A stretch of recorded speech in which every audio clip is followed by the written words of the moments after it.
acompañarnos. Eh, Nos da mucho gusto que nos acompañen en esta serie de charlas que hemos tenido en torno a los derechos de autor, a la inteligencia artificial y próximamente ya les anunciaré al final la última charla del año.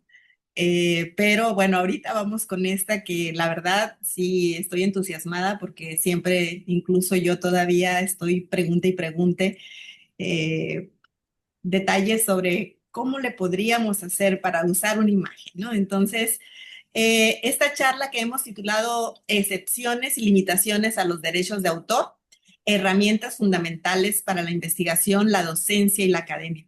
En esta charla, pues como ha venido sucediendo en estos últimos meses, nos acompaña María Fernanda Mendoza. Ella es pues especialista en varios de los temas que hemos estado viendo y en los que no ha sido, que dice, no soy especialista, pero sobre esto sí puedo hablar.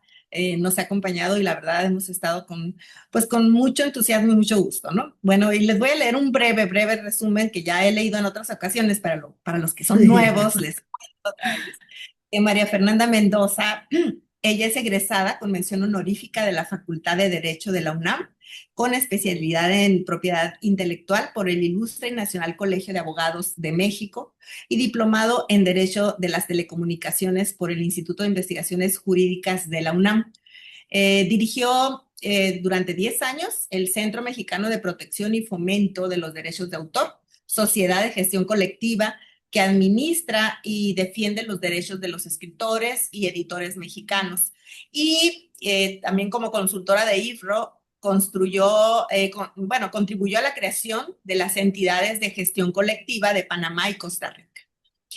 Fue directora jurídica del Instituto Mexicano de la Radio y asesora de la Secretaría de Educación Pública del Estado de Puebla. En el ámbito académico tiene más de 15 años dedicados a la enseñanza de la materia, tanto en México como en el extranjero, impartiendo cursos, seminarios y talleres.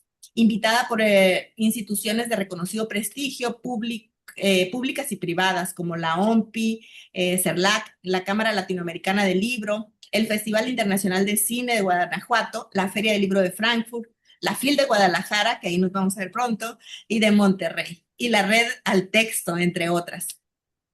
Colaboró en la edición en español de la obra Comprar y Vender Derechos de Lynette Owen, publicada por el Fondo de Cultura Económica, y actualmente es profesora en la Maestría de Diseño y Producción Editorial de la UAM Xochimilco y de Periodismo y Nuevas Tecnologías de la Universidad de la Comunicación, y representa el Foro Internacional de Autores en México y América Latina. Y bueno, con este muy breve resumen, pues voy a dar la palabra a María Fernanda. Les pediría a todos que si pueden apagar sus micrófonos, sería para esta grabación que estamos haciendo y que sea mucho más sencillo. Al final va a ser una sesión de preguntas. Igual las pueden escribir en el chat y yo voy a estar copiando las que tengan alguna similitud para hacerlas al final. Muchas gracias y bienvenida, María Fernanda. Muchas gracias como siempre al COLEF, porque la verdad es que ha sido un año o medio año muy intenso de estas pláticas y creo que en la medida en la que se difunda y se conozca cómo interpretar algunas de las normas de derechos de autor, es más fácil realizar el trabajo en las instituciones académicas o de investigación. Hoy nos convoca un tema que realmente es interesante. Pues, vamos a hablar de varios temas al mismo tiempo porque están todos relacionados y que me permito compartir. ¿Ahí se ve? ¿Ya se ve? Sí, ya se ve. Perfecto. Entonces, Sí, em, en la primera sesión estuvimos hablando en términos generales de los derechos de autor y dijimos que los derechos de autor son esos derechos exclusivos que los estados reconocen en favor de los creadores de obras literarias y artísticas. Dijimos que hay derechos de naturaleza personal, ¿no? Que protegen al autor y a la obra, que se conocen como derechos morales, y hay derechos que tienen que ver con la explotación de las obras, reconocidos como derechos patrimoniales o derechos pecuniarios o derechos económicos. Basados en el principio de que los autores tienen un monopolio sobre el ejercicio o sobre el uso y la explotación de su obra, surge esta figura, la figura de las excepciones y las limitaciones, que solamente tiene que ver con la restricción de ese derecho absoluto que en principio se le reconoce a los autores sobre la fase económica, ¿no? Sobre la utilización con fines económicos de la obra, de las obras. Quiere decir que las limitaciones y excepciones de las que vamos a hablar el día de hoy nunca jamás podrían recaer sobre los derechos morales, siempre recaen sobre los derechos patrimoniales. Y por lo tanto, se entiende que esto sucede cuando el autor ya ejerció su derecho de divulgación, ese derecho moral que tienen los autores de dar a conocer su obra, de decidir en qué momento la obra llega al público usuario lector. Estas limitaciones y excepciones tienen su sustento en razones de política social, por causa de o siendo como justos, ¿no? Con la sociedad para permitir, para garantizar el acceso al conocimiento, a la información y a la cultura. Por eso se restringen los derechos patrimoniales bajo esta motivación. Y estas formas de excepción o de limitaciones se presentan de dos formas. Una podría ser o es cuando la limitación eh, permite o con base en la limitación se permite la utilización libre y gratuita de las obras, es decir, sin tener que pedir permiso y sin remunerar. Y hay otras que tienen que ver con el permiso que se concede por parte de la autoridad para hacer uso de las obras. Es decir, no le vamos a preguntar al titular si nos permite o no nos permite, hasta que da el permiso, o más bien la autoridad, una vez que la persona titular no dio el permiso, la autoridad la da, pero a cambio se establece una remuneración. Por lo tanto, estas se conocen como una licencia obligatoria o una licencia no voluntaria. Vámonos primero a la limitación que establece el artículo 147 de nuestra ley, que habla de la limitación por causa de utilidad pública. Y dice el artículo que se considera de utilidad pública la publicación o la traducción de las obras literarias o artísticas necesarias para el adelanto de la ciencia, la cultura y la educación nacional. Por lo tanto, la propia ley da el permiso o concede la posibilidad de que una obra pueda ser publicada o traducida sin el consentimiento del titular del derecho patrimonial, siempre que previamente se desahogue un procedimiento que tiene que ver con la autoridad. Y en este caso es la Secretaría de Cultura a través del Instituto Nacional del Derecho de Autor. ¿Cómo sucede este procedimiento? Primero, recordemos a qué nos referimos cuando hablamos de publicación.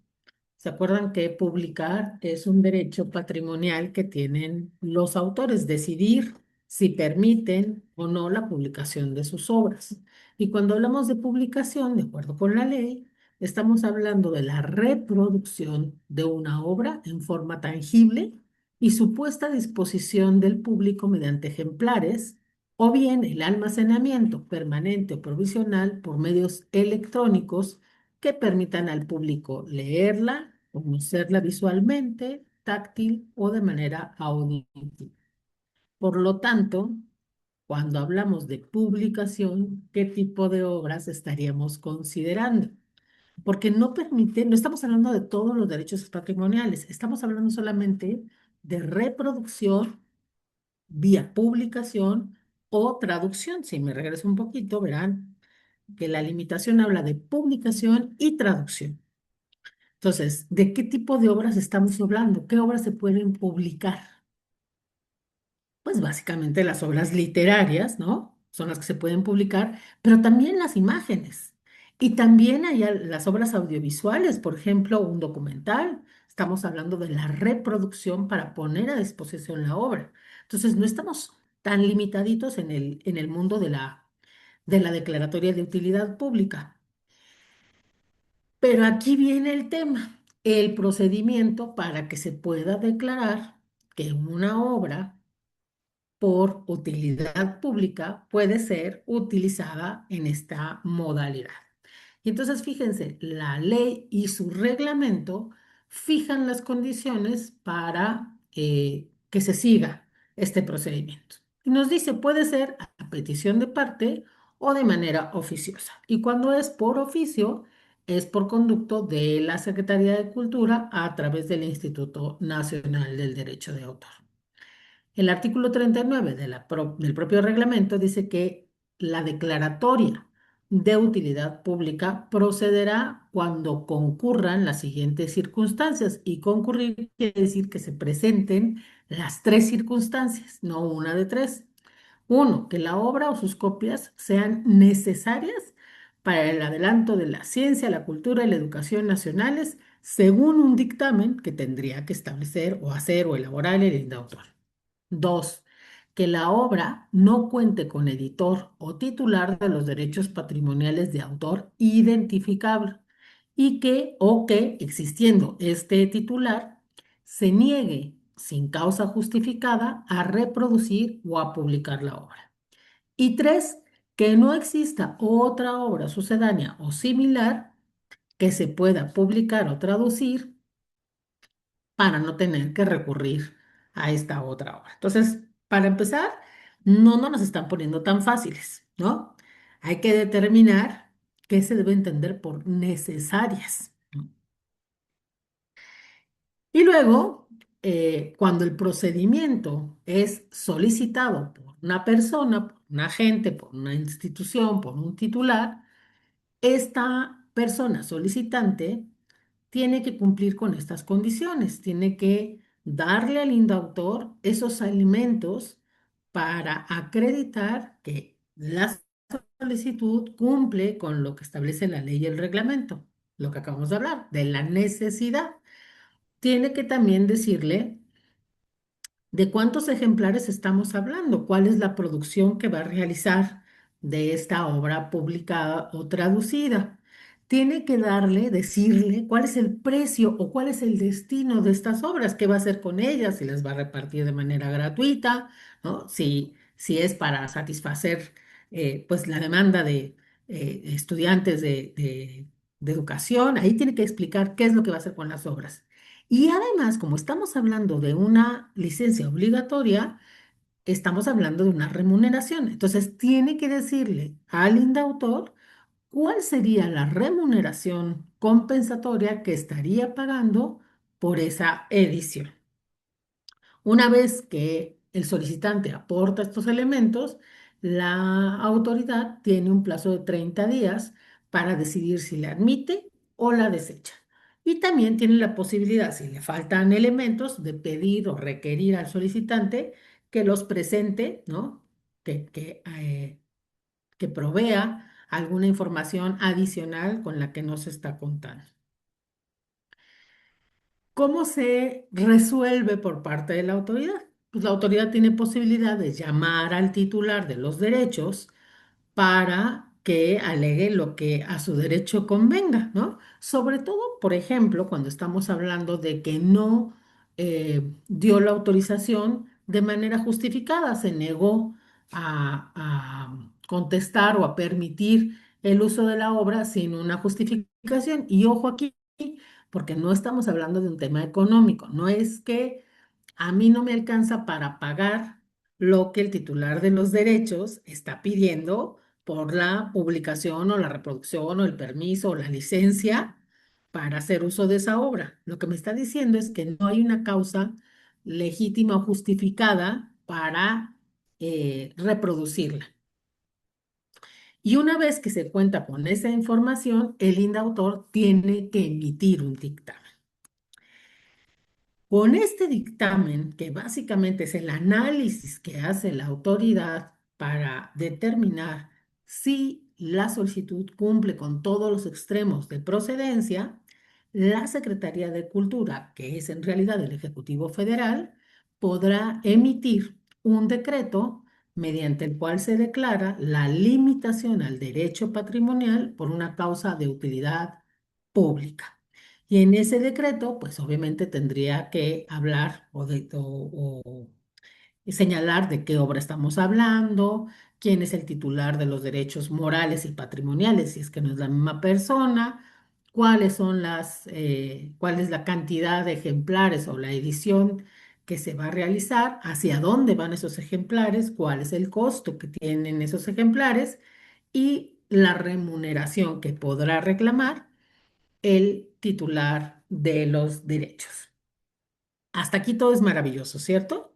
Todos podríamos pensar que ahí hay una vía maravillosa.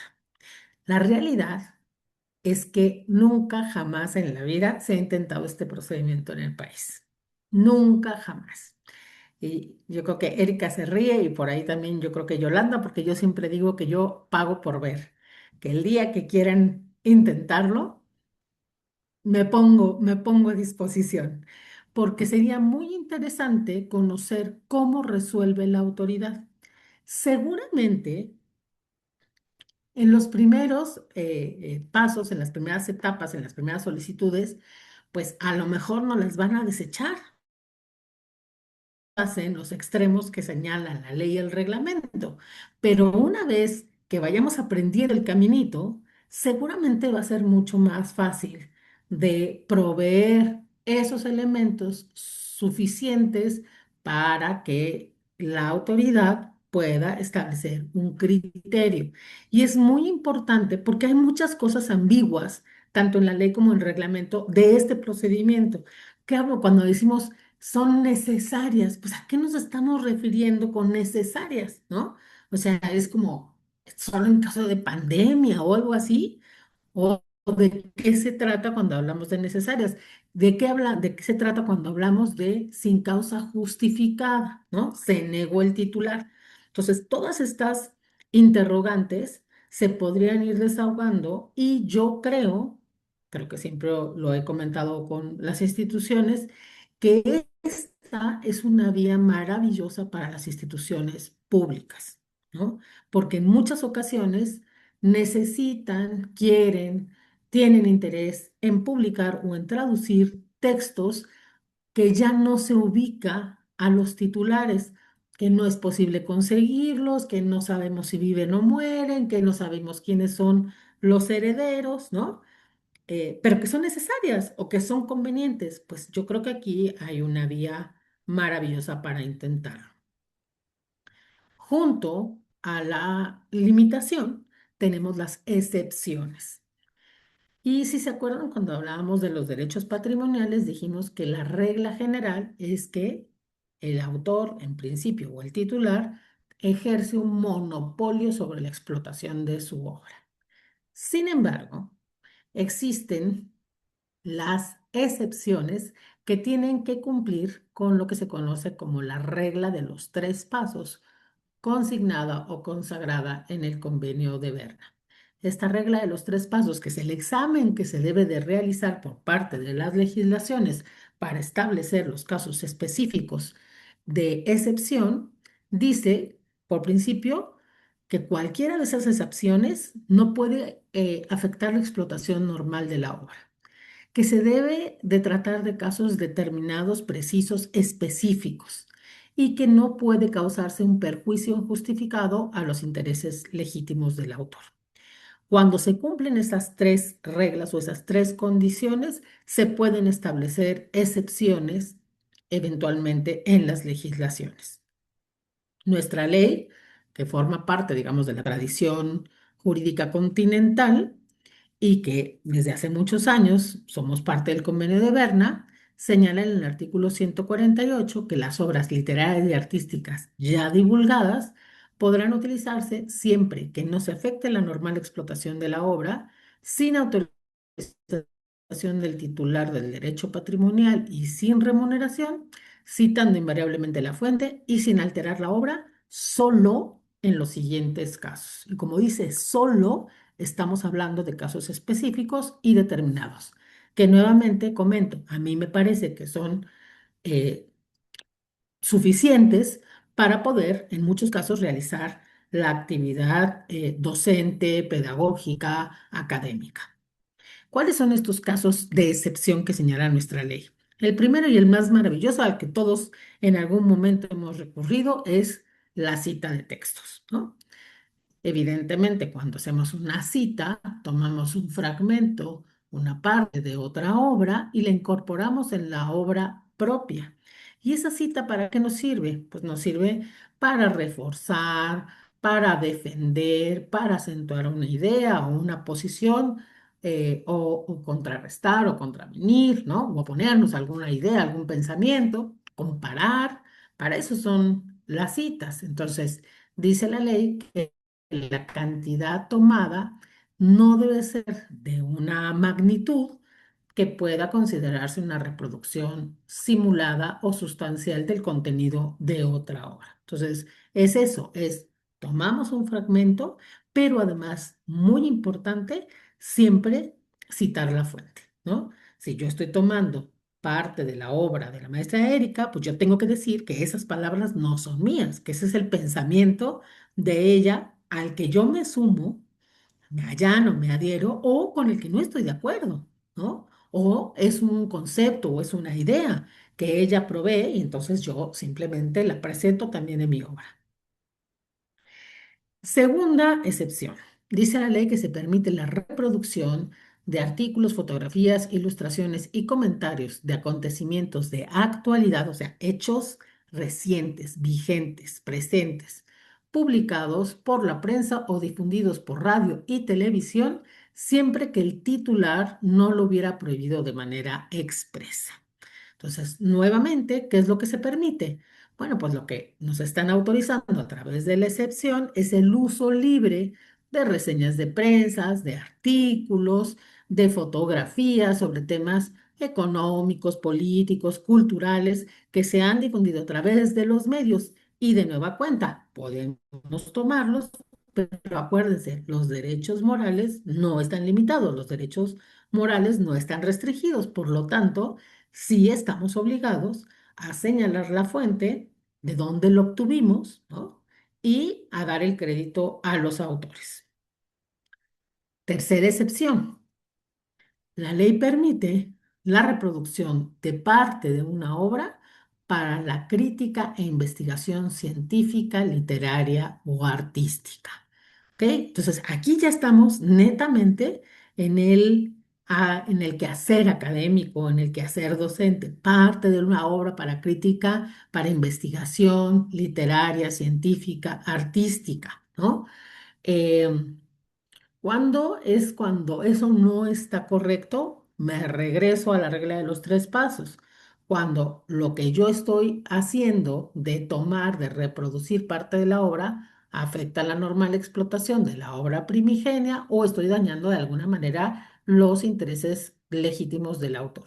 Pero si al hacer esa revisión de conciencia, ese examen, yo llego a la conclusión de que con el uso que estoy haciendo de la obra o de la parte o de una parte de la obra, no estoy dañando ni al autor ni la posibilidad de uso comercial de la obra, pues entonces puedo seguir adelante. Cuarta. Se permite la reproducción por una sola vez y en un solo ejemplar de una obra literaria o artística para uso personal y privado de quien la hace y siempre que no se persigan fines de lucro. La propia ley dice que este caso no opera para las personas morales, estamos hablando de las empresas, de las instituciones, salvo que se trate de entidades educativas de investigación o que no se dediquen a actividades mercantiles. Hablamos de la fotocopia, ¿no? Pero hay que distinguir cuando esa fotocopia la hace el usuario, ¿no? La persona, o bien cuando estamos frente a la reproducción masiva, aunque sea a través de fotocopiado, de obras completas con fines lucrativos, porque yo no sé si pasa allá en Baja California, pero Por ejemplo, alrededor de la zona de hospitales en Ciudad de México, pues uno se encuentra un montón de papelerías que tienen muchas obras técnicas, muchas obras de medicina reproducidas como fotocopia, ¿no? Engargoladas que se venden. Por lo tanto, ahí no hay una reproducción dentro del esquema de la copia privada. Ahí hay una piratería. Eso es lo que no está permitido por la ley. Y también tomemos en cuenta que hay muchos centros educativos o de enseñanza cuyos centros reprográficos o sus centros de copiado son concesiones. Es decir, ahí hay un fin de lucro, ¿no? No se nos olvide de eso. Entonces, si hay un fin de lucro, estamos fuera de la excepción, pero si cumple con estas condiciones, tranquilamente podemos seguir adelante porque estamos frente a una de las excepciones. Quinta excepción. Se permite la reproducción de una sola copia por parte de un archivo o biblioteca por razones de seguridad y preservación, siempre y cuando la obra se encuentre agotada, descatalogada y en peligro de desaparecer. Entonces, ¿de qué se trata? Pues de que las bibliotecas y los archivos puedan preservar o puedan reemplazar las obras que conforman sus colecciones, ya sea por destrucción, inhabilitación o por extravío, pero que tengan la posibilidad de seguir manteniendo sus catálogos, de preservar esas obras. Y esta excepción se ha hecho extensiva a las fonotecas, a las bibliotecas y a los archivos fotográficos. Entonces, insisto, es para seguir conteniendo, preservando ese catálogo que se tiene de las obras. Sexta, es la reproducción de una obra literaria o artística para constancia en un procedimiento judicial o administrativo. El ejemplo más sencillo sería que yo estoy en una demanda por un tema de piratería, por ejemplo, o de plagio, ¿no? Yo demando a otra persona por un tema de plagio y entonces lo que hago es reproducir la obra para presentarla como prueba dentro del juicio. Evidentemente, pues si estoy yendo en demanda contra alguien, porque yo digo y alego que me está pirateando o que me está plagiando, pues no le voy a pedir permiso ni le voy a pagar por esa copia, ¿no? Este sería el caso, pero es una prueba. Séptima. Se permite la reproducción, la comunicación y la distribución por medio de dibujos, pinturas, fotografías y procedimientos audiovisuales de las obras que, ¿no? que están expuestas en parques públicos, en espacios y en lugares públicos, ¿no? En donde las podemos incorporar a la obra propia o podemos hacer uso de estas imágenes, ¿no? De estas fotografías o de estos dibujos de nueva cuenta, siempre pensando si no afecto la explotación normal de la obra, porque vamos a pensar. Esta es una escalinata que está en Atlisco, Puebla, ¿no? Es un mural que está montado en una escalinata. Yo puedo, por ejemplo, hacer un documental y como parte de mi documental, pues salió de fondo la obra. Cosa diferente a si yo tomo fotografías del mural y hago camisetas y vendo camisetas. Ahí estoy afectando la explotación normal de la obra, es lo primero que yo me preguntaría. Yo diría que sí, porque yo tengo o el pintor tiene la posibilidad de venderme o de autorizarme o de cederme esos derechos para hacer uso de la obra de una forma distinta. Entonces, siempre tomar en cuenta esta forma en la que normalmente se explotaría la obra. Y finalmente, esta es la última fracción que se incorporó al 148, que habla de la publicación y representación de obras artísticas y literarias sin fines de lucro para personas con discapacidad. Es decir, podemos reproducir una obra que está impresa de manera tradicional, ¿no? Para volverla a un formato accesible para personas con discapacidad visual. Y de eso vamos a hablar más adelante cuando hablemos del Tratado de Marrakech. Frente a nuestras excepciones y limitaciones, y sobre todo por que ustedes están en frontera, muchos de ustedes están en frontera, es importante hacer la distinción entre lo que contempla nuestra legislación y el famoso fair use, que yo estoy segura que muchos de ustedes lo han escuchado cuando profesores o académicos de las instituciones fronterizas hablan de el fair use, que se entiende como un uso justo o un uso legítimo.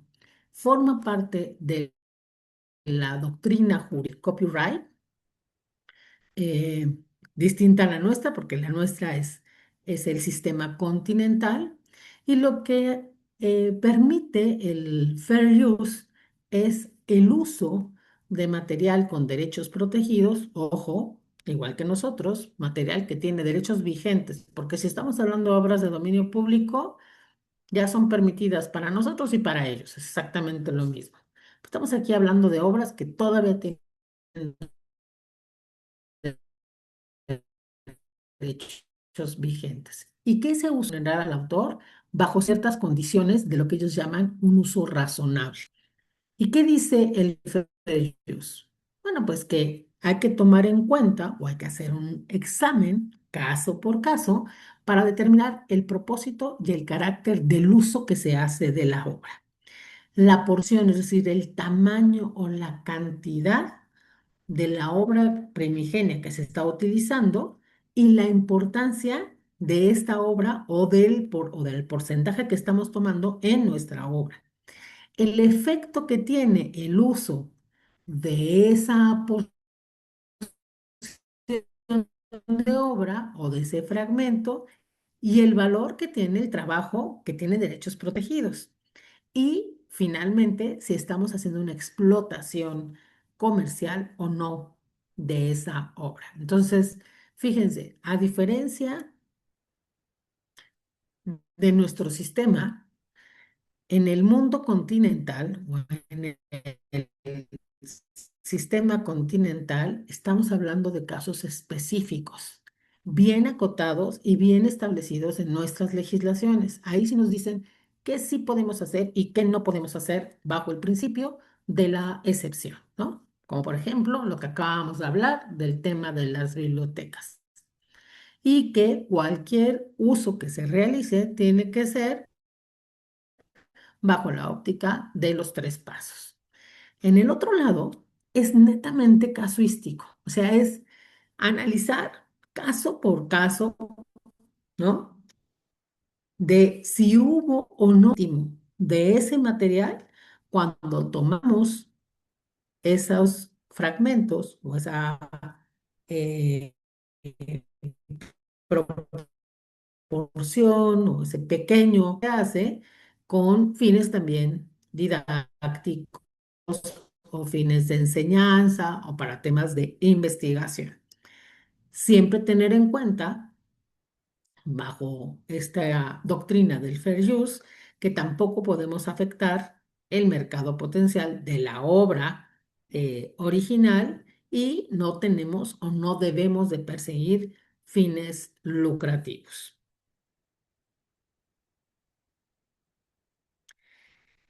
Y junto a estas excepciones y limitaciones aparecen también otra serie de obras en donde podría haber un uso legítimo, eh, a veces sin permiso, sin consentimiento, y no porque no queramos, sino porque a veces es difícil obtenerlo. Tenemos las obras de dominio público, tenemos las obras anónimas y tenemos las llamadas obras huérfanas. Las obras de dominio público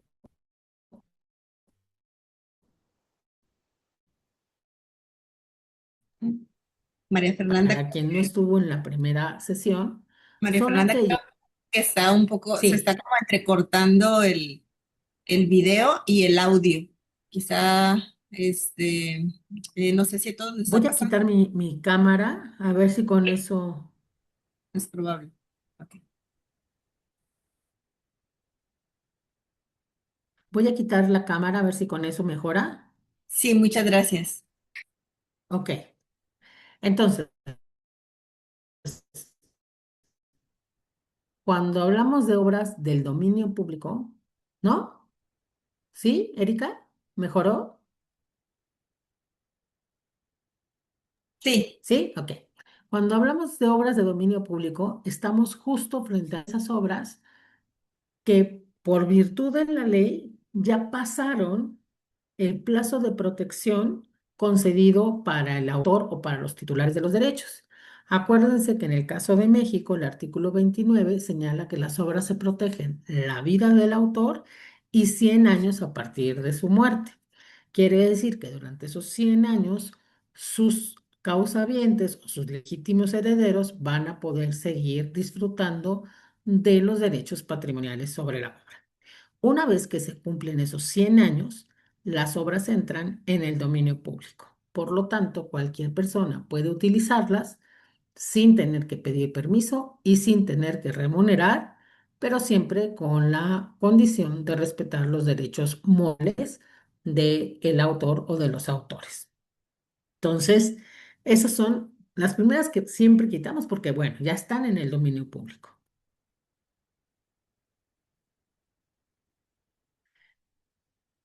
Y luego tenemos las que se conocen como obras anónimas. La ley en el artículo cuarto, bajo una clasificación, dice que las obras pueden ser conocidas, anónimas o seudónimas. Y cuando se refiere a las anónimas, dice que son aquellas que se publican sin mencionar el nombre, signo o firma que identifique al autor, ya sea porque no es posible identificarlo o porque el propio autor ha decidido mantenerse en el anonimato. ¿Qué hacemos con las obras anónimas? El artículo 140 153 de la ley nos dice que es libre el uso de una obra de un autor anónimo mientras el mismo no se dé a conocer o no exista un titular de derechos patrimoniales identificado. Por lo tanto, creo que esta es una de las salidas que podríamos tener cuando queremos hacer uso de una obra anónima y que no podemos pedir permiso, por ejemplo, a la editorial que lo publicó, porque en muchas ocasiones la editorial sí sabe quién es el autor, porque el autor ha decidido mantenerse en el anonimato. Cuando hacemos una solicitud y la autoridad o la editorial nos dice, no, no sé quién sea, es una obra anónima, nosotros podemos hacer uso en principio siempre con el fundamento del artículo 153 de la ley. ¿Y qué hay con las obras huérfanas? ¿De qué estamos hablando cuando hablamos de obras huérfanas? Pues miren, las obras huérfanas se refieren a aquellas cuyo titular no se ha identificado o que habiendo sido identificado no se puede localizar para pedir la autorización, incluso a partir de haber realizado lo que le llama la Unión Europea una búsqueda diligente. ¿Cuándo empezamos a hablar del tema de las obras huérfanas? ¿Cuándo aparece este concepto de las obras huérfanas? Yo no sé si se acuerdan cuando hace algunos años, creo que era 2004, creo que sí era 2004, Google empezó a hacer la digitalización masiva de obras que estaban en bibliotecas públicas en los Estados Unidos. ¿Se acuerdan de ese caso? Cuando Google empezó a publicar, a digitalizar esas obras para ponerlas a disposición y que entonces miles y miles de editores en el mundo saltaron para decir que ahí había una violación de los derechos de autor. Y Google lo que dijo es, pues mira, si tú no quieres que tu obra sea digitalizada, ven y decláralo. Cuando el sistema opera en sentido contrario, es tú no puedes digitalizar o tú no puedes utilizar aquella obra de la que no tienes permiso. Bueno, pues una vez que sucedió esto, pues también muchas bibliotecas, museos, archivos, establecimientos o empresas o instituciones que son titulares o que tienen bajo su resguardo patrimonio cinematográfico o patrimonio radiofónico, audiovisual o auditivo, iniciaron acciones también para digitalizar de manera masiva, a gran escala, sus colecciones o sus archivos o sus acervos con el objeto de crear estas bibliotecas, estas mega, ultra grandes, ¿no? Bibliotecas digitales con la finalidad de contribuir a la conservación y a la difusión del patrimonio cultural, en principio europeo, pero también de la humanidad. Entonces, ¿en qué consistía este proyecto o en qué consiste este proyecto? Pues era, obviamente, a partir de la digitalización, promover, impulsar, fomentar la libre circulación de las obras que tienen el conocimiento y la innovación para que las personas pudieran tener acceso a esas obras con la intención de lograr un crecimiento de los países que conforman la Unión Europea inteligente, sostenible e integrador, ¿no? Esa era en principio la idea. Entonces, ¿cuál era la propuesta que se presentaba? Pues la propuesta en ese momento era establecer el marco jurídico que facilitara la tarea de digitalización para garantizar el acceso a estas obras huérfanas, donde no es identificable el titular de los derechos, que estaban contenidas en bibliotecas o archivos. Ojo, no estamos hablando de obras de dominio público, estamos hablando de obras que todavía tienen derechos vigentes cuando esas obras se utilizan en aras del interés público y siempre reconociendo que existe un derecho de autor. Y tan se reconocía o se reconoce la existencia de ese derecho que lo que proponen justamente es montados en el sistema del derecho de autor, establecer un mecanismo que permita el uso de esas obras cuando los autores o los titulares no son identificables, pero también, como veremos, la posibilidad de regresar esos, en principio, derechos que se usaron sin permiso a sus legítimos titulares. ¿En dónde aplicaba la propuesta? ¿No? Bajo o sobre qué tipo de materiales o de contenidos se aplicaba la propuesta. Cuando hablamos de obras huérfanas, estamos hablando de libros, o sea, de obras literarias que están contenidas en libros, en periódicos, en revistas o en cualquier otro tipo de material impreso. Y hoy en día, materiales que también están en formatos digitales. Estamos hablando también de obras audiovisuales, de obras cinematográficas que están contenidas en colecciones o en catálogos de organismos de conservación de patrimonio cinematográfico. Pensemos Cineteca Nacional, ¿no? Y estamos hablando de obras sonoras también, contenidas en los archivos de los organismos de radiodifusión públicos de los estados. ¿Quiénes, quiénes podían hacer uso o quiénes podrán o podrían hacer uso de esta modalidad de uso de las obras huérfanas? En principio, se les permite a las bibliotecas públicas, que son las que tienen estos grandes archivos, estos grandes acervos, los establecimientos de educación pública, ojo, ahí entran los centros de investigación públicos, museos, archivos, organismos públicos de radiodifusión y de preservación de patrimonio cinematográfico, ¿no? Bajo esta modalidad o bajo esta eh, reglamentación se permite que todas estas entidades pudieran digitalizar esas obras que ya contienen y, lo más importante, dar permiso o dar licencia o poner en acceso el uso de estos materiales. Em, ¿Y cómo determinamos cuando una obra es huérfana? Porque no basta que yo diga, pues, "Ay, es que no encuentro el titular", ¿no? Ya googleé y no aparece. Entonces, ¿cómo le hacíamos o cómo le hacemos o cómo nos ponemos de acuerdo para establecer cuál es la regla para determinar que una obra es huérfana? Y eso fue lo que hicieron los Estados miembros de la Unión Europea. Ellos determinaron que para poder declarar una obra huérfana, lo primero que tiene que haber es una búsqueda diligente en el estado miembro de la Unión en el que la obra fue publicada por primera vez.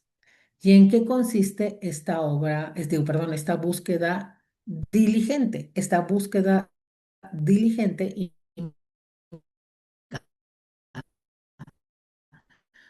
consulta María con Fernanda, otra bases vez no se escucha. de datos, primero las agencias de ISBN, la Biblioteca Nacional. ¿No se escucha? No, la última parte no se escuchó a partir de que dijiste que cómo vamos a determinar que una obra ya es huérfana.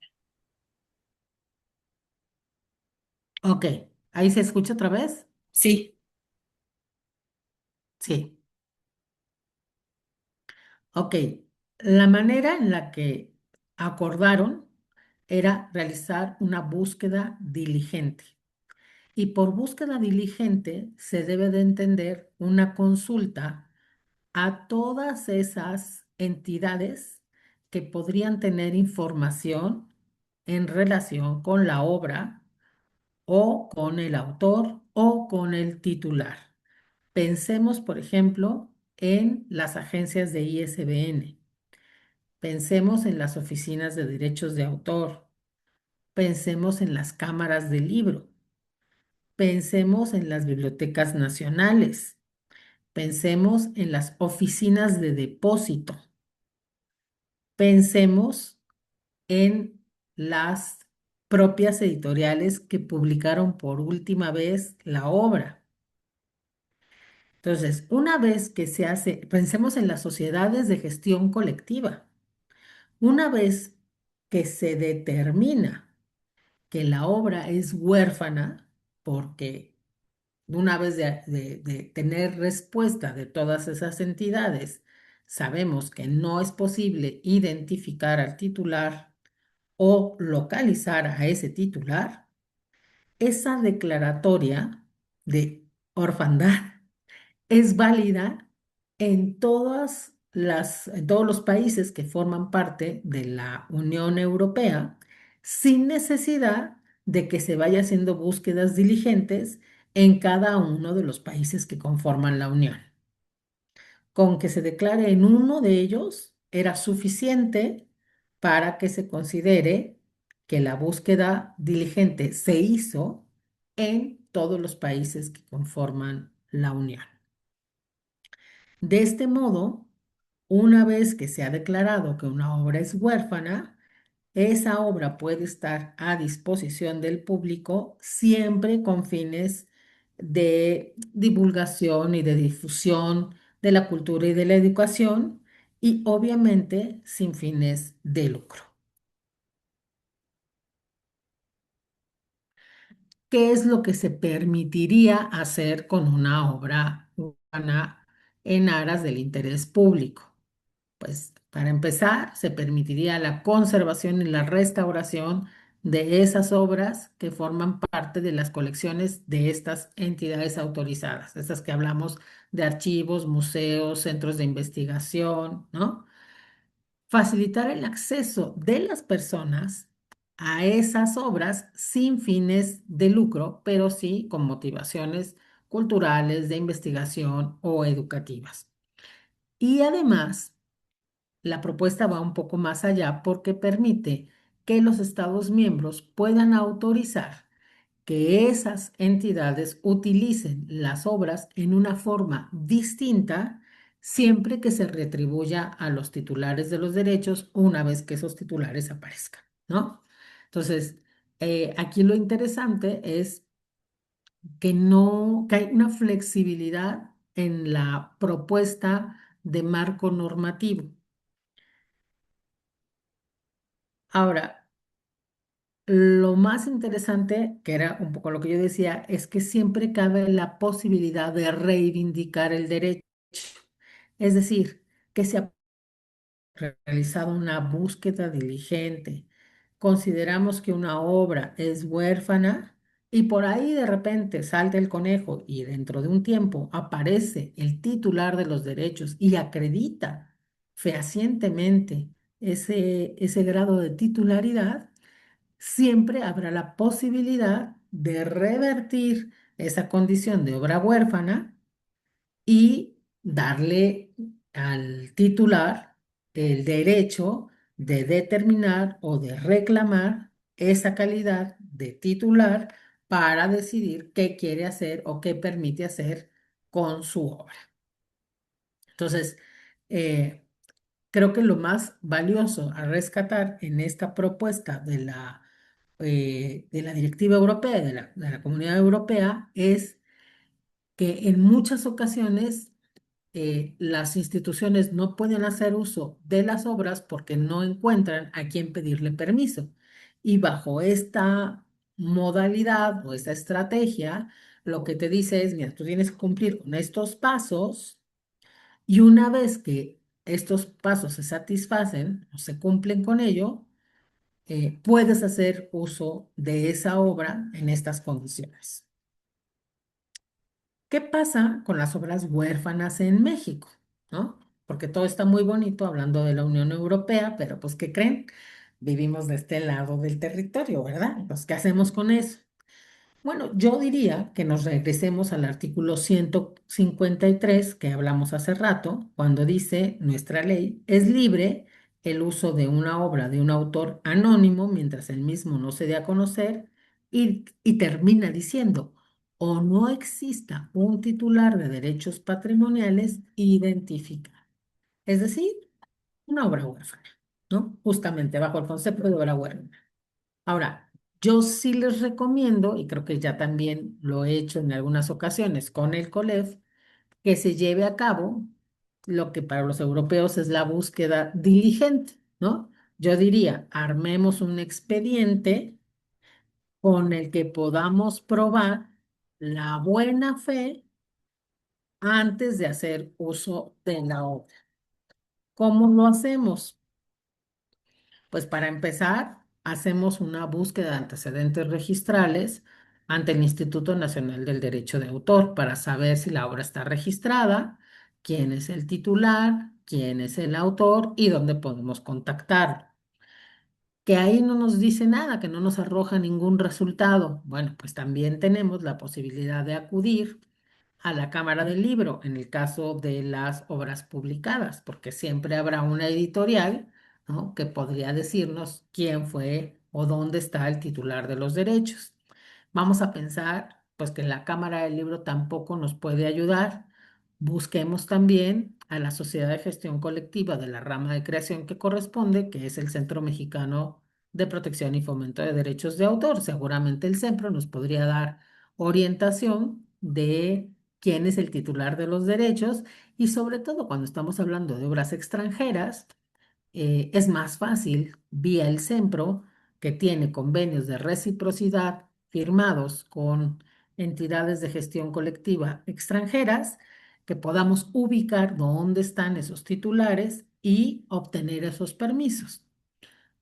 Tampoco es posible, resulta que CEMPRO ya hizo una búsqueda, ya consultó y no tenemos información que nos lleve con el titular. Bueno, podemos hacer la publicación de edictos, ¿no? Podemos ir a los periódicos y publicar edictos en donde andamos buscando al titular de los derechos. Y ahí, pues sí, tengo que decir que la publicación de los edictos no es barata, ¿no? Pero, bueno, también hay que tomar en cuenta que puede no ser barato una demanda por derechos de autor o por violación de los derechos de autor. Y luego, inclusive, tenemos ahora las redes sociales, ¿no? Podemos hacer búsquedas a través de Facebook o a través de Instagram, a través de X, ¿no? Andamos buscando al autor o al titular o quien tenga los derechos. ¿Y por qué me estoy yendo hasta allá? Pues porque yo lo que quiero probar es mi buena fe, es que no me quiero pasar de lista, no quiero violar derechos de autor, soy respetuosa de la ley, ¿no?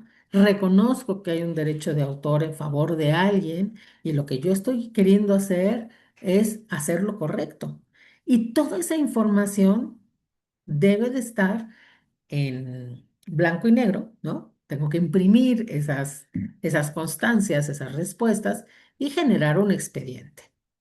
Y si a pesar de todo eso no me aparece un titular, ¿qué haría?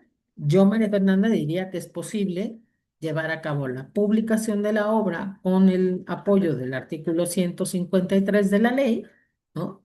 Y si eventualmente llega a aparecer un titular, yo tengo forma de probar con todo ese expediente que armé que hice todo lo posible por ubicarlo para pedir la autorización correspondiente.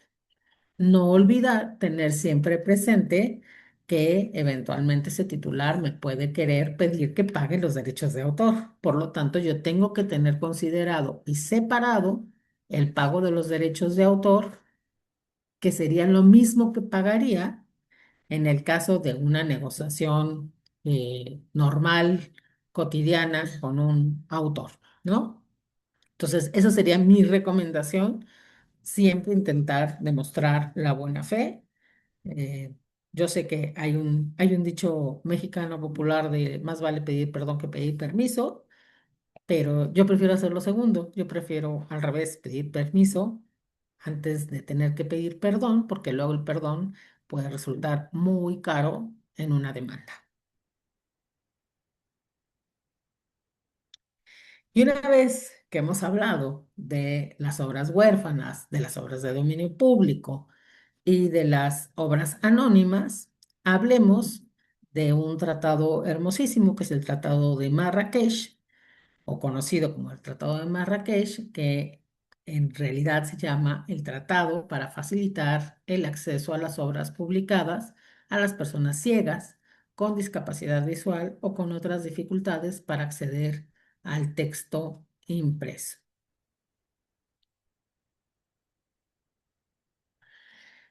¿Cuál es el contexto del Tratado de Marrakech? Bueno, pues la realidad es que pues hay personas con discapacidad en todas partes del mundo y que esas personas con discapacidad visual no estaban teniendo el acceso a las obras o a los trabajos o a los libros publicados igual que lo hacemos cualquier persona sin esa afectación o con la posibilidad de ver. Y además que ese acceso para ellos implica un costo mayor, ¿no? En el caso de las personas con discapacidad, se entiende bajo el Tratado de Marrakech que esas personas son aquellas que no pueden leer los libros disponibles en el mercado por problemas visuales como la ceguera, la dislexia u otras dificultades, incluyendo la posibilidad de manejar físicamente un libro. Es decir, no solamente habla de una discapacidad visual, sino también de una discapacidad intelectual y de una discapacidad motora, ¿no? Motriz o física.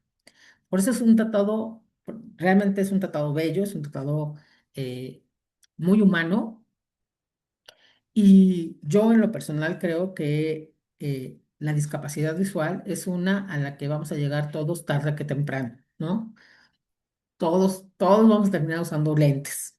Entonces yo creo que es importante que se difunda y que se conozca el Tratado de Marrakech, porque seguramente, no sé cómo es en el caso del COLEF y cómo está nutrida su biblioteca para personas con discapacidad visual, pero yo reconozco que tuve compañeros invidentes en la universidad y nunca jamás vi de qué manera tomaban clases o de qué manera estudiaban, porque no había material, incluso creo que hasta la fecha no hay material disponible suficiente en un formato accesible para esa discapacidad. Entonces, fíjense, en el mundo, de acuerdo a algunas cifras que saqué por ahí, hay cerca de 300 millones de personas con alguna discapacidad visual. O sea, desde leve hasta ceguera total, ¿no? En países desarrollados, solo el 7% de los libros disponibles en el mercado se encuentran en formatos accesibles, en tanto que en los países menos desarrollados o en vías de desarrollo, estamos hablando de un 4%. En el caso de nuestro país, el 16,5% de la población tiene alguna discapacidad, siendo la visual la segunda con el 61% del total de las personas. Estamos hablando cerca de 3 millones, ¿no? Más o menos. El 90% de esta población, o sea, estamos hablando de las personas con discapacidad en México, se encuentra en los estados y en los municipios menos desarrollados. Y el 94% es altísimo. El 94% de los municipios de este país no tiene una librería, ¿no? No estoy diciendo que no tenga libros, ¿eh? Digo que no tiene librerías como tal. Lo que tiene es, por ejemplo, papelerías que venden algunos libros o tienen eventualmente en algún momento una feria de libro, ¿no?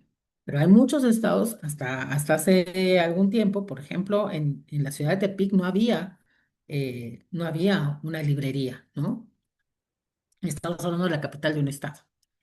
Entonces, en las últimas décadas, la mayoría de las versiones de libros accesibles o en formatos accesibles a las personas con discapacidad habían sido producidas por las instituciones públicas o privadas que justamente ofrecen servicios a esas personas, a esa comunidad con discapacidad, en principio visual, y para realizar estos ejemplares se apoyaban en las limitaciones y excepciones previstas en sus propias legislaciones nacionales o en acuerdos de licencias que les daban las editoriales titulares de los derechos sobre esas obras.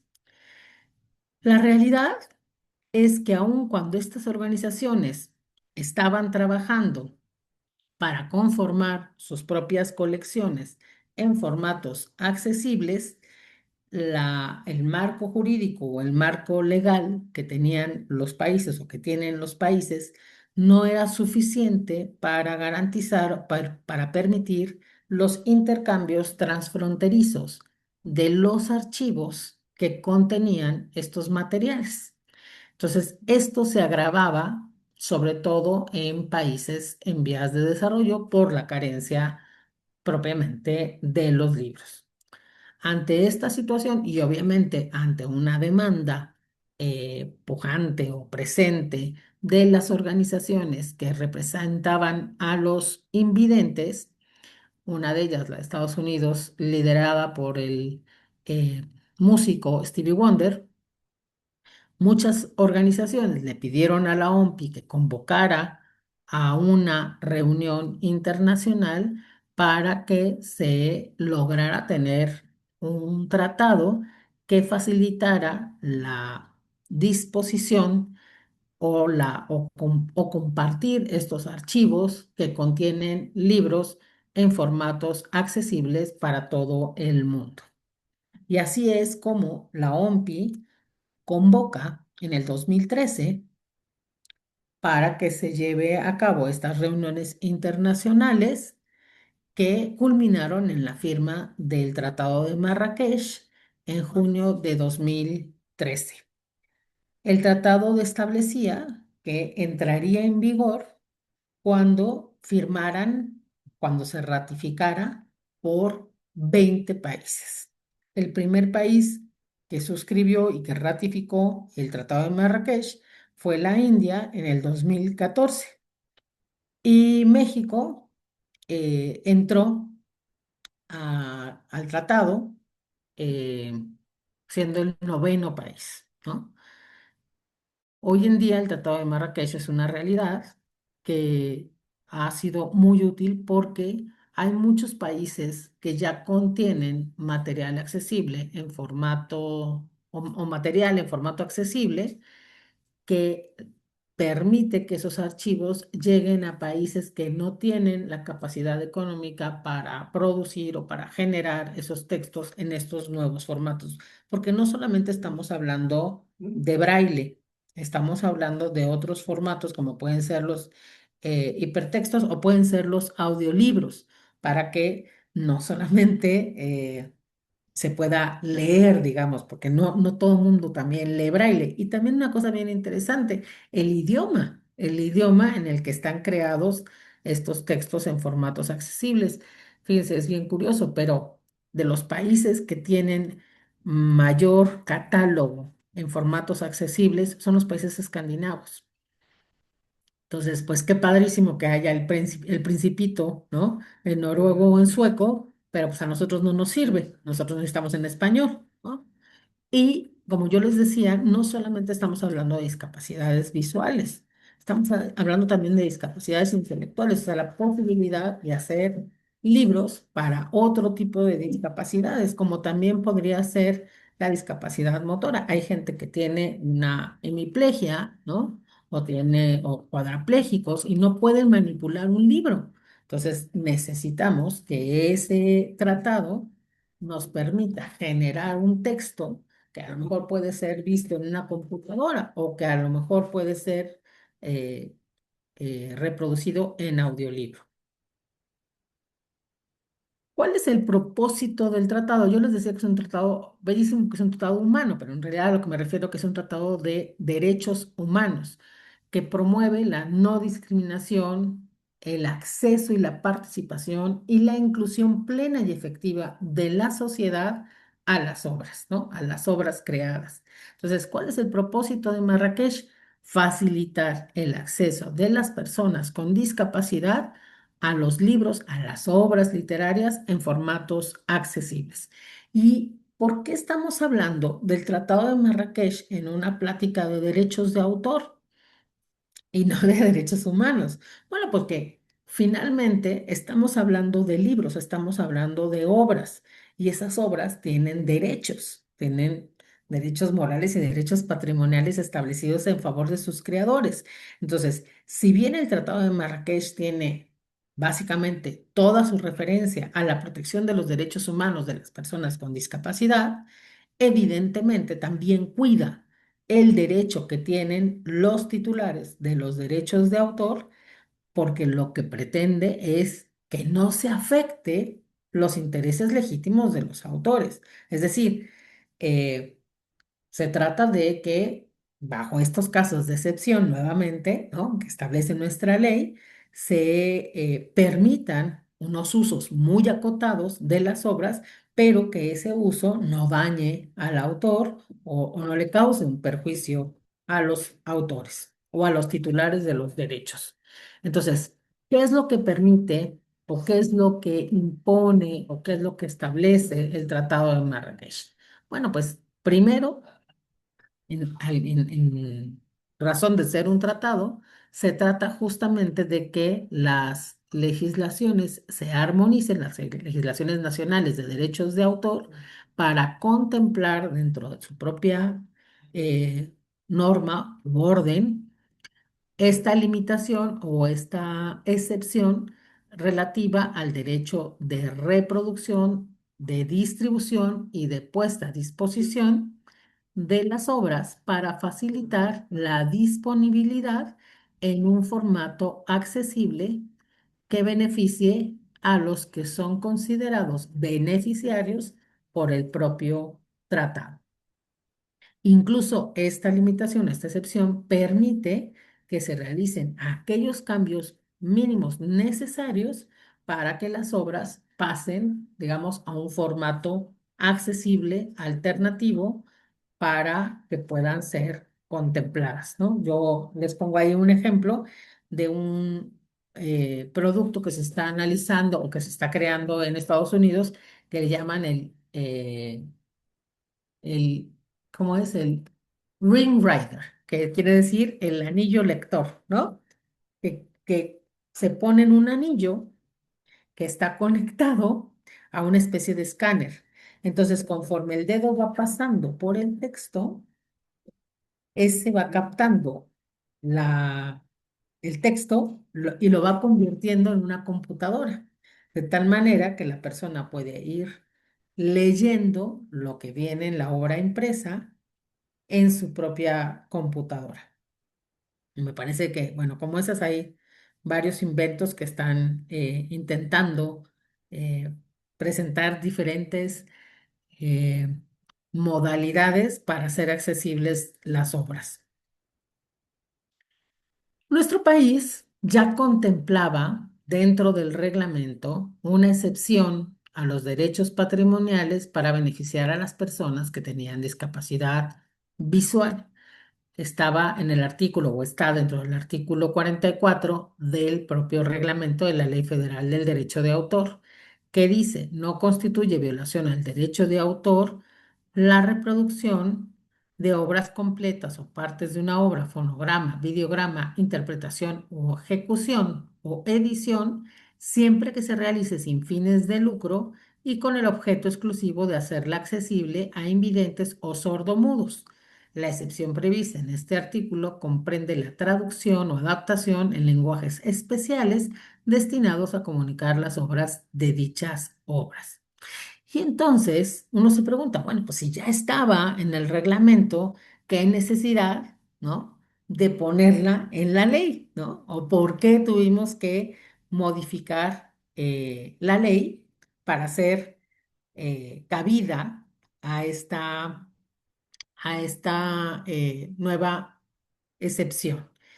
Bueno, pues lo que cambia en la ley, y por eso se incluye, si se fijan, es que la fracción dice que las entidades autorizadas o reconocidas podrán valerse lo expuesto en esta fracción bajo los términos de los tratados internacionales suscritos y aprobados por México para el intercambio transfronterizo de ejemplares en formatos accesibles, incluida su importación.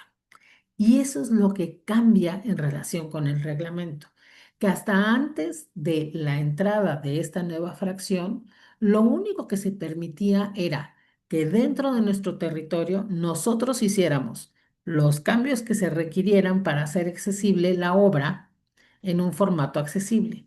Pero ahora, con la modificación y la entrada de la fracción octava, México puede hacer uso del intercambio transfronterizo, ya sea para exportar o para importar ejemplares en formatos accesibles, siempre tomando en cuenta, ya sabemos, que no se afecte la explotación normal de la obra en su formato original. Entonces, ¿quiénes son estas entidades autorizadas? Bueno, entidad autorizada se entiende a las organizaciones públicas o privadas con reconocimiento oficial que no tienen propósitos de lucro y tienen como objeto proporcionar a los beneficiarios educación, formación, lectura adaptada o acceso a la información. Entonces estamos hablando de asociaciones o fundaciones u organizaciones para personas con discapacidad visual, con discapacidad auditiva, con discapacidad motora, con discapacidad intelectual. Estamos hablando de centros o instituciones educativas. Ahí entran ustedes nuevamente, ¿no? Estamos hablando de centros de capacitación para el trabajo. Estamos hablando de bibliotecas. Ustedes también son bibliotecas. Y estamos hablando de archivos o centros de documentos. Entonces, Si bien no hay un listado o una relación en donde uno puede ir a buscar quién es una entidad autorizada, para efectos de la ley y en los hechos, ustedes, en tanto son entidades educativas, pueden ser consideradas como entidades autorizadas y por lo tanto, eso es lo más bonito de esto, pueden hacer uso del Tratado de Marrakech para tener, para recibir, para eh, manejar en acto de reciprocidad obras en formatos accesibles para hacerlos eh, cercanos a sus comunidades o a sus usuarios. Y esa es una de las cosas que me parece muy interesante en el caso de las instituciones públicas. De acuerdo con el tratado de Marrakech, estas entidades autorizadas, bajo la excepción y la limitación que está prevista ya en la propia legislación, pueden, fíjense, pueden realizar factibles. Regresémonos a las excepciones y limitaciones. Esos, esa producción de un ejemplar, estamos hablando que va a ser sin remuneración para el titular de los derechos y sin tener que pedir permiso. O sea, ustedes pueden producir textos en formatos accesibles o audiolibros en formatos accesibles, amparados en la fracción octava de la ley para cumplir con el Tratado de Marrakech. Y cuando hablamos de textos, estamos hablando, por ejemplo, de las obras con las que estudian sus estudiantes o las obras que preparan sus académicos, porque no solamente las personas que tenemos la posibilidad de ver, estudiamos en las instituciones públicas, ¿no? Entonces, eso lo hace muy interesante. ¿Qué más? Pueden obtener un ejemplar en formato accesible de parte de otra entidad autorizada. Es decir, ustedes podrían generar una red de obras en formatos accesibles. Partiendo, por ejemplo, de que muchas de ustedes son eh, instituciones de investigación de ciencias sociales, ¿no? Podrían como dividirse el tipo de obras que se pueden producir y simplemente compartirlas o intercambiarlas entre ustedes.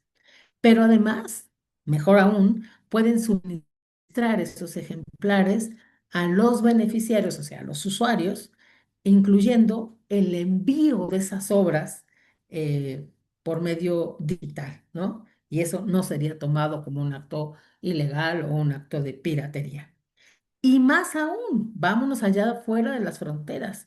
Ustedes pueden hacer ese intercambio de obras con otras entidades en Argentina, en Perú, en Colombia, en España. España tiene un acervo importante de obras en formato accesibles a través de sus organizaciones que atienden a personas invidentes. Y lo mismo Argentina. Yo creo que son los dos países que tienen más y eso permitiría que los usuarios, los beneficiarios puedan tener acceso a esas obras. ¿Qué dice el tratado en relación con el intercambio fronterizo? Dice que las entidades autorizadas podrán distribuir o posicionar a otra entidad autorizada o de los beneficiarios de otro país un ejemplar en formato accesible que haya sido realizado en virtud de una limitación, ¿no? Entonces yo puedo producirlo. Y no solamente eso, sino puedo ponerlo a disposición. Y las legislaciones también deberán permitir que ese ejemplar pueda ser importado en un formato accesible, que es lo que yo les decía que no tenía contemplado el reglamento de la ley y que hoy sí ya se puede a través del Tratado de Marrakech. Y con esto voy a finalizar. Es importante recalcar que como lo establece el propio tratado, para que haya un intercambio transfronterizo de las obras en formatos accesibles al amparo o bajo las excepciones y limitaciones, siempre tendremos que atender que no se atente contra la explotación normal de la obra. ¿Eso qué quiere decir? que si la obra ya existe en un formato accesible, entonces evidentemente no podremos eh, invocar el Tratado de Marrakech para reproducir esa obra. Vamos a pensar que regreso al Principito, que yo quiero producir el Principito en un formato accesible para mi escuela de niños invidentes. Bueno, pues como ya existe el Principito en audiolibro, no podría yo hacerlo porque ahí sí estaría afectando la explotación normal de esa obra. Pero yo estoy segura que si ustedes revisan sus catálogos, podrán encontrar cualquier cantidad de obras que podrían ser accesibles a las personas con discapacidad. Con esto, creo que hablé muy rápido y creo que no hubo preguntas porque por lo que veo, apenas es una 25 Sí, para mí. sí tenemos preguntas, ¿eh? Hay Ah, aquí vienen. hay algunas que anotaron, algunas ahí sí les pido que sean específicos en la pregunta porque como pasa el tiempo, luego ya pierde sentido la pregunta. En algunas hacían una pregunta al inicio de la charla, Fernanda, era si, que se aplicaba en publicaciones en papel y lo digital, que era toda esta parte de eh, las excepciones al derecho de autor, ¿no? Cuando estamos hablando de la parte de las excepciones. Entonces, bueno, entiendo que la respuesta es sí, aplica para cualquier tipo de formato, ¿no? Sí, así es. Cuando estamos hablando de las excepciones y limitaciones, tanto impresas, ¿no? Tanto en el mundo analógico como en el mundo digital, están presentes, ¿no? Son exactamente igual. Las que se pueden aplicar, ¿no? Claro. Sí, y bueno, había otras preguntas. Este, nos fuimos rapidito, pero aquí va. Dice, em, ¿qué se puede hacer con el material de audio? Bueno, hacía una pregunta de una de las unidades del colegio. ¿Se pueden recortar para clases, por ejemplo? Si es posible hacer ese tipo de pues manejo de los materiales, ¿no? Se podrían hacer recortes a audios, a tomar fragmentos. Entonces, eh, pues según lo que comentabas, para usos educativos y haciendo esto, ¿no? De hacer... Acuérdense que decía la ley, que dice la ley, una de las fracciones es parte de la obra, ¿no? Para fines de crítica, de investigación, de la enseñanza científica acá. Entonces, apoyados en la fracción, acuérdense siempre, porque cuando dices puedo recortar parte, o sea, puedo hacer recorte de audio, no, no haces recorte de audio, porque si hicieras un recorte de audio estarías afectando los derechos morales. Tú lo que estás haciendo es tomando un fragmento del audio, ¿no? Un fragmento de la obra. Entonces, ese fragmento lo estás utilizando basado en una de las fracciones del 148, con un propósito muy determinado y muy específico y muy acotado que permite el 148 de la ley. Por eso yo digo que las excepciones y limitaciones son el parque de diversiones de los centros de investigación y de los centros académicos, que deberíamos de impulsarlas, de promoverlas y de conocerlas mejor para saber cómo utilizarlas, ¿no? Y no tener como ese susto de podré, no podré, estaré pisando algún callo, me van a demandar, ¿no? Entonces, en la medida en la que presentemos más ejemplos de cómo podemos utilizar correctamente las excepciones y las limitaciones, eh, no, en realidad las excepciones, ¿no? Porque las limitaciones es a donde yo quiero llegar, Erika, a que algún día intentemos un procedimiento de declaratoria de utilidad pública. Claro. Mira, en este caso creo también la pregunta era la doctora María Eugenia González, tiene que ver también, y quizá podrías ahondar un poquito, porque estas clases, por ejemplo, que algunas de ellas, por ejemplo, son maestrías que la institución sí recibe un recurso, o sea, sí se inscriben a unos cursos, por ejemplo, y pagan para tomar estos cursos. No sé si ahí podría entrar este tema de que sí hay un fin de lucro. Ujú. Entonces ahí nada más sería como tener esa precisión, cómo hacer uso sin caer en la parte de que sí estaríamos explotando parte de esa obra, ¿no? Claro, pero fíjense, también ahí yo pensaría, o sea, estoy hablando de bote pronto, ¿eh? Porque muchas de las cosas hay que analizarlas como en el momento, pero ahí, ¿qué es lo que a lo que tienen acceso mediante el pago? No es a la imagen, no es al fragmento del texto, es al curso. El curso ha sido diseñado, elaborado y realizado por un instructor, ¿no? Y en el uso o para la creación de ese material, de esa clase, tomó fragmentos de otras obras o pedazos de otras obras. Entonces, no es que tú estés pagando por la imagen, tú estás pagando por el curso. Y quien hizo uso de la imagen o de la es el instructor. Y en todo caso, el instructor es el que tendría que hacer ese examen para saber si lo que está tomando está dentro de las limitaciones, excepciones, o se requiere un permiso. Yo, por Claro. ejemplo, me pregunto yo a mí misma, ¿no?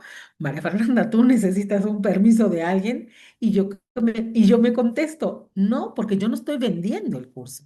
No es no, no lo estamos grabando para después venderlo, ¿no? Bien.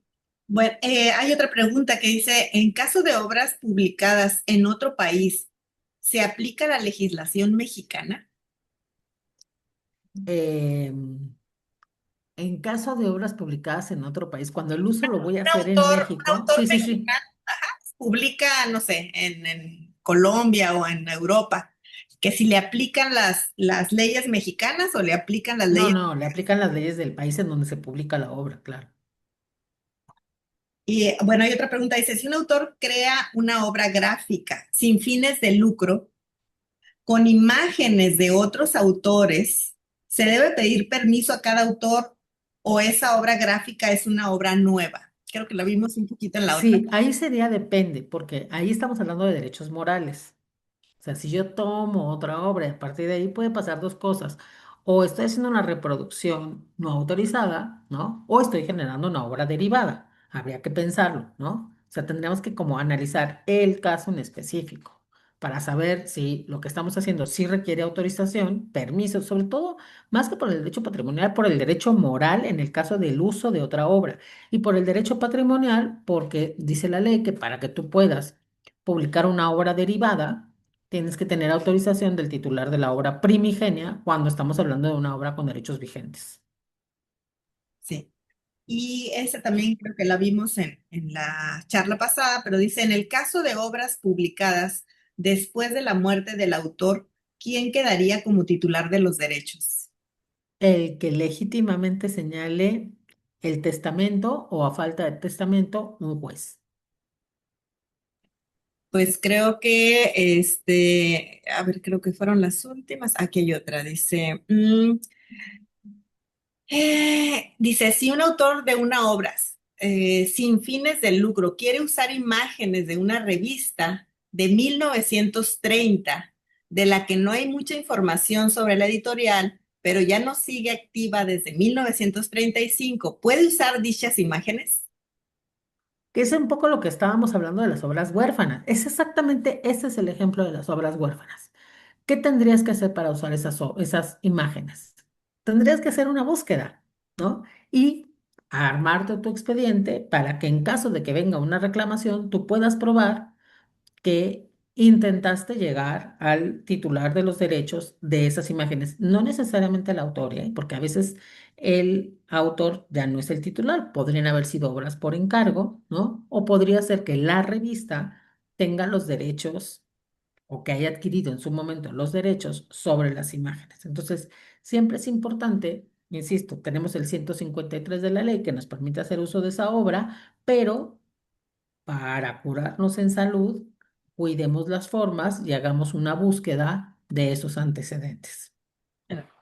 Hay otra pregunta, dice, si uso, a ver, dice, ahí se mueve aquí, si uso una fotografía, a ver, dice, si uso una foto o una imagen para vender, dice, si no se usa una foto o imagen para vender y lo ponen en un cartel mientras ponga de dónde tomé la foto, si no hay problema, si la puedo usar como fotos o imágenes de Google, por ejemplo. Creo que también lo vimos en la sesión pasada. Sí. Yo ahí diría depende, porque en muchas ocasiones La ley habla de lucro directo y lucro indirecto, ¿no? Hace poco me hicieron una pregunta similar de una imagen que para empezar era una reproducción simulada de una caricatura japonesa, ¿no? Y la querían utilizar para promover una feria de lectura, una feria del libro. Entonces, ahí, pues la respuesta inmediatamente es, primero no, porque es muy evidente que estamos hablando de este personaje, ¿no? Que lo único que le hicieron fue cambiarle el color y quitar algunos elementos del personaje original. Y segundo, porque sí hay un fin de lucro. O sea, ustedes sí lo que están haciendo es promoviendo una actividad lucrativa. Entonces, aunque no hay un lucro directo en el uso de la imagen, sí hay un lucro indirecto en la utilización para el fin para el que se está creando ese diseño o ese cartel, ¿no? Aquí hay otra, dice, si un fotógrafo me autoriza el uso de su imagen, pero aparece el rostro de una persona, ¿debo solicitar la autorización de la persona retratada? Lo vimos la vez pasada y es depende, porque si la persona retratada le dio el consentimiento al fotógrafo y el fotógrafo me está autorizando el uso de la obra, yo podría decir que sí, pero también habría que saber para qué la voy a usar, porque a lo mejor la persona retratada dio su consentimiento para un fin determinado que no tiene nada que ver con lo que yo la voy a usar, ¿no? Entonces ahí yo preguntaría primero si el fotógrafo tiene el permiso de la persona retratada y segundo, si el uso que yo le voy a dar entra dentro de los usos autorizados por el dueño de la imagen, ¿no? De la persona que sale retratada. Claro. Luego dice otra, en México la ley de derechos de autor, habría una obra de dominio público pasando 70 años de su muerte, pero luego se modificó a 100. Si se publicó bajo el amparo de cuando eran 70 años, ¿se puede seguir publicando? Siempre y cuando el beneficio de la ampliación de los 100 años no le hubiera llegado. Es decir, si cuando la obra estaba en los 70 años cayó al dominio público, ya cayó en el dominio público, no la podemos rescatar. Pero si o sea, muere el autor y está todavía dentro del periodo en el que se pudo haber extendido a los 100 años, entonces le aplica el beneficio de los 100 años, ¿no? No sé si me dejo entender. Claro. Eh, no sé, digo, espero que sí, yo, A ver, sí, o sea, ¿me yo sí entendieron? entendí, pero no sé. Ok. A ver si nos dice ahí si no entendió. Hay otra duda aquí, dice, ¿cuáles son las limitaciones al tratar de respaldarse por no recibir remuneración? Eh, Esa no la entiendo, si la yo tampoco pudieran la entendí muy desarrollar bien, pero mejor. a ver si la puede desarrollar bien, Michelle. Bueno, hay otra, dice, si voy a Indautor a registrar una obra de un autor que no recibe pago pecuniario por esta, ¿es necesario especificar en su carta de cesión de derechos de autor que recibe una retribución, aunque su retribución solo sea una parte del tiraje? Ah, lo vimos, ¿te acuerdas? Pero Sí, cuéntale ya lo qué vimos. A pasó. ver, Cuéntale. primero, ahí están varias cosas confundidas. Lo primero, no puede haber cesión de derechos si no hay remuneración. Siempre, porque dice la ley es un derecho irrenunciable. Entonces, siempre que hay cesión de derechos de una obra, tiene que haber remuneración.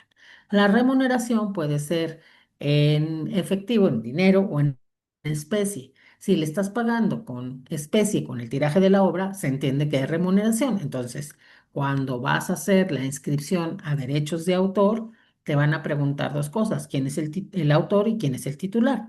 Si yo pagué por la creación de esa obra, pues lo normal es que yo sea la titular de los derechos y que exista un autor.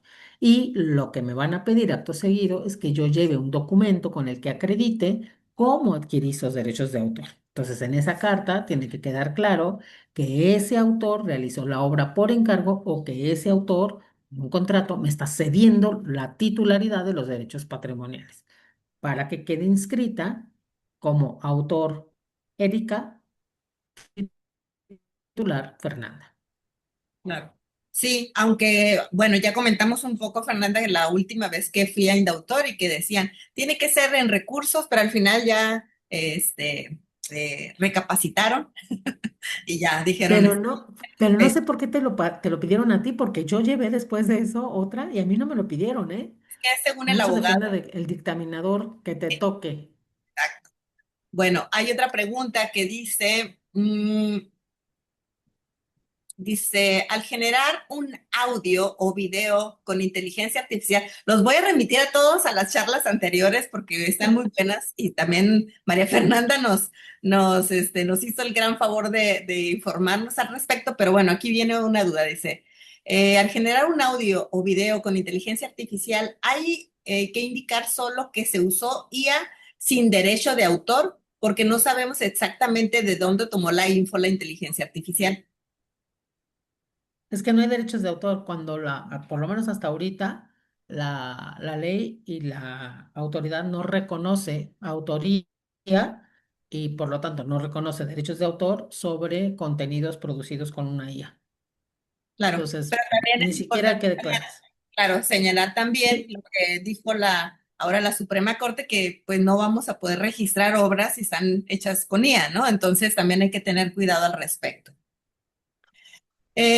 Bueno, preguntan también, dice, tomar fotografías de, por ejemplo, un mural, una pintura, una escultura u otra fotografía, también implica que se deba pedir permiso al autor de la obra retratada o bastaría con colocar fotografía tomada por fulanito de tal de la obra tal.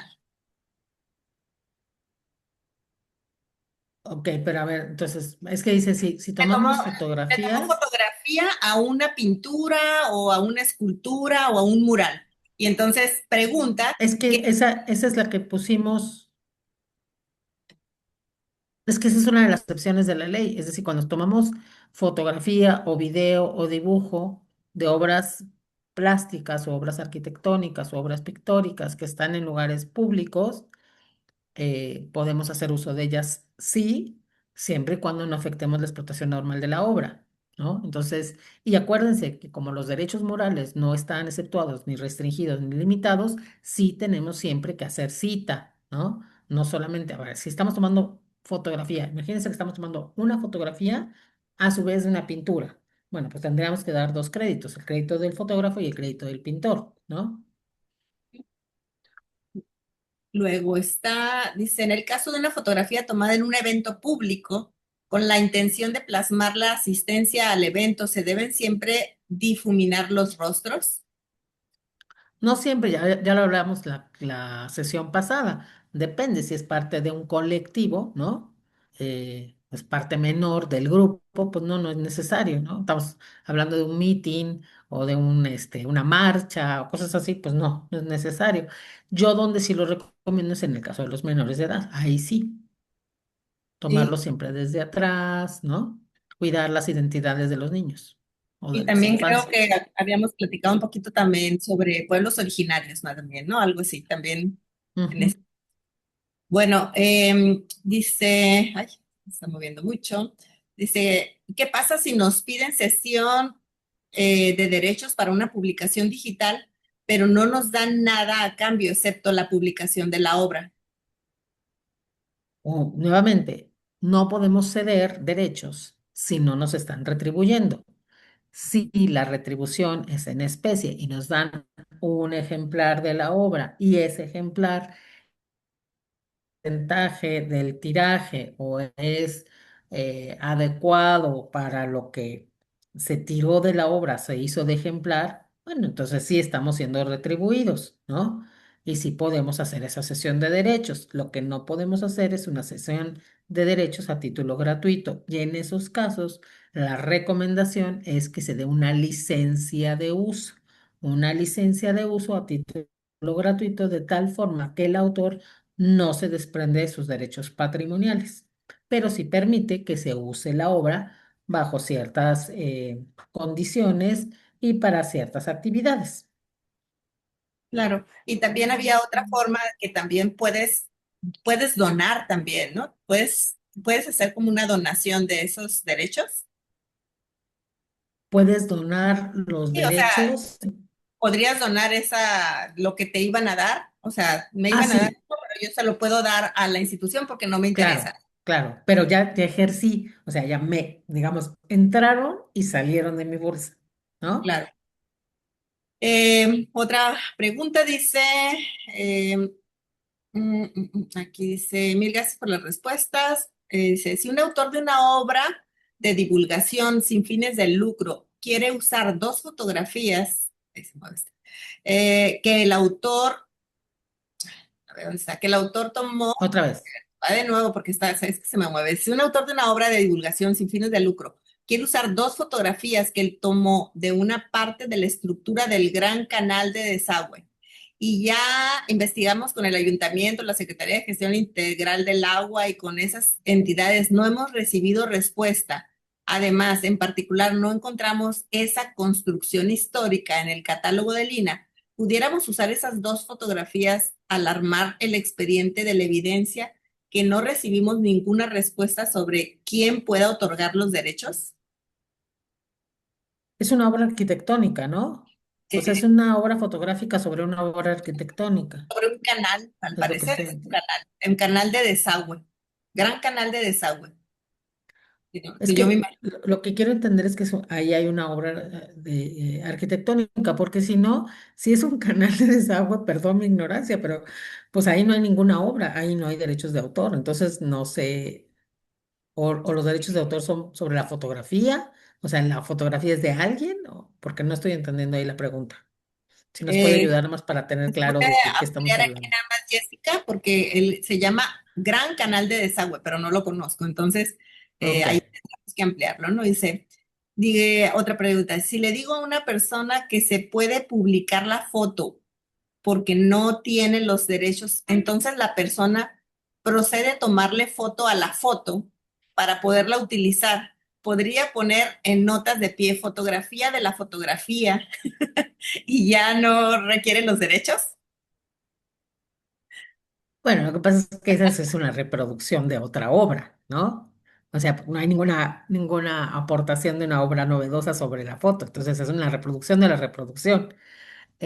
Yo ahí tendría mis dudas, ahí y salvo que realmente no encuentre la autorización o no encuentre el fotógrafo o no encuentre el titular de los derechos.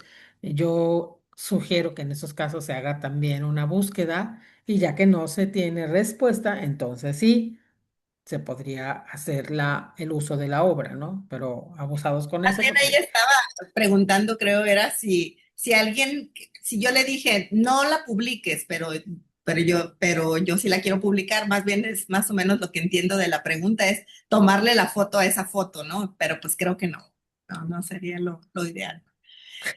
Dice, un ejemplar de un libro electrónico, un PDF, por ejemplo, ¿se puede establecer como retribución en especie por una cesión de derechos?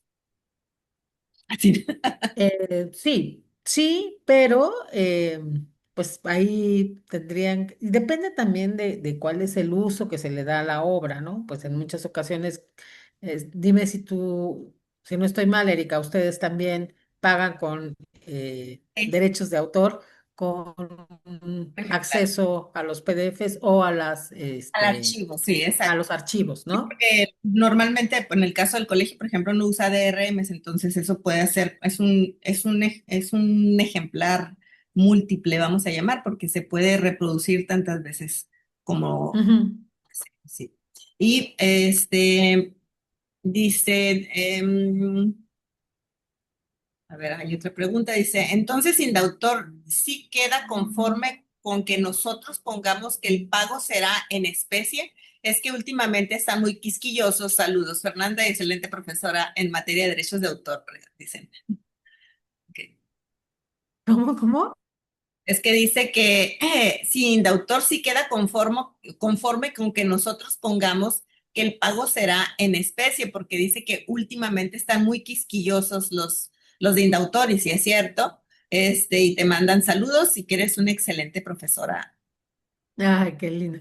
Pues miren, yo les digo mi experiencia. Yo no pongo la forma de pago en mis cartas, ¿no? De hecho, creo que algunas se las he hecho también así al COLEF. Yo digo que como autor, que recibí la retribución o la remuneración acordada entre las partes. Pero yo no digo si fue en especie, si fue en dinero, si cuánto fue, ¿no? Entonces, ahí, pues finalmente estamos hablando de un acto declarativo en donde el autor y el titular de los derechos hasta ese momento le manifiesta a la autoridad que está dispuesto y que está de acuerdo en transmitir o en ceder esos derechos patrimoniales porque ya recibió el pago al que acordaron, ¿no? Entonces, yo creo que si el indautor no lo está aceptando, ahí se está excediendo en sus atribuciones. Claro. Bien, pues bueno, igual para las personas que nos acompañan del COLEF, les comento que el colegio está, el COLEF está inscrito tanto a SEMPRO, que es la Sociedad de Gestión Colectiva, también estamos en CANIEM, entonces de la Cámara Nacional de la Industria Editorial, entonces tenemos formas de hacer búsquedas, incluso para algunos tipos de información que nos ha llegado, hacemos la consulta y bueno, tenemos a María Fernanda también que nos ha hecho bastante ayuda con esto de saber qué procede y qué no procede en algunos casos. Sobre el Tratado de Marrakech que comentaba ahorita María Fernanda, yo les comentaba hace tiempo que hace algunos lustros nos contactaron personas incluso de la India porque querían convertir los libros del colegio en audiolibros y yo dije, no, nosotros lo queremos hacer, ¿no? Es complicado hacer los audiolibros, tenemos una colección pequeña todavía, pero creo que es importante abonar a esto porque pues poco a poco ha sido más necesario tener este tipo de materiales. Y sí, en esta complicación tenemos que hacer un cambio los editores en la construcción de los libros para la preparación, porque incluso aún cuando las computadoras ya leen PDFs, por ejemplo, en algunos equipos, pues la preparación que tendríamos que hacer es no hacer esos cortes que nosotros luego hacemos para que los libros queden mejor o se vean más bonitos, pero hacerlo correctamente para que la lectura no se lea con los guiones o cosas así o que no o se lea incorrectamente. Y bueno, pues yo la verdad ya estamos a punto de cerrar. Yo agradezco muchísimo a María Fernanda. Eh, eh, en esta área editorial apreciamos muchísimo tener la oportunidad de que María Fernanda nos acompañe y que nos esté dando estos cursos.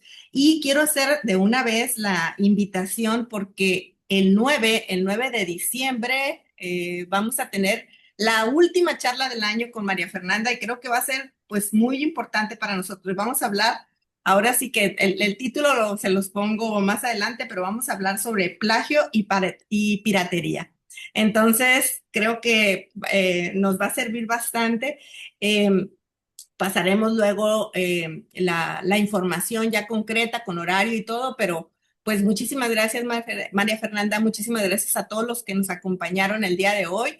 Y pues María Fernanda, vamos a convencerla de que nos dé la oportunidad de compartir esta charla. La vamos a poner en la Mm. página del COLEF por un periodo de tiempo que nos va a dar permiso para que puedan aprovechar y compartir compartan la charla porque entre más conozcamos sobre esto, tanto los autores, editores, podemos mejorar nuestras publicaciones. Gracias a todos, gracias María Fernanda. Y bueno, pues nos vemos el 9 de diciembre. Sí, Muchas gracias, Erika. Y yo insisto, no dejemos en saco roto el tema de la declaratoria de utilidad pública. Yo insisto que ese es un gran recurso para las instituciones públicas. claro. Bueno, pues gracias. Buenas Buenas tardes, días buen y buenas provecho. tardes a otros. Hasta luego. Bye. Gracias.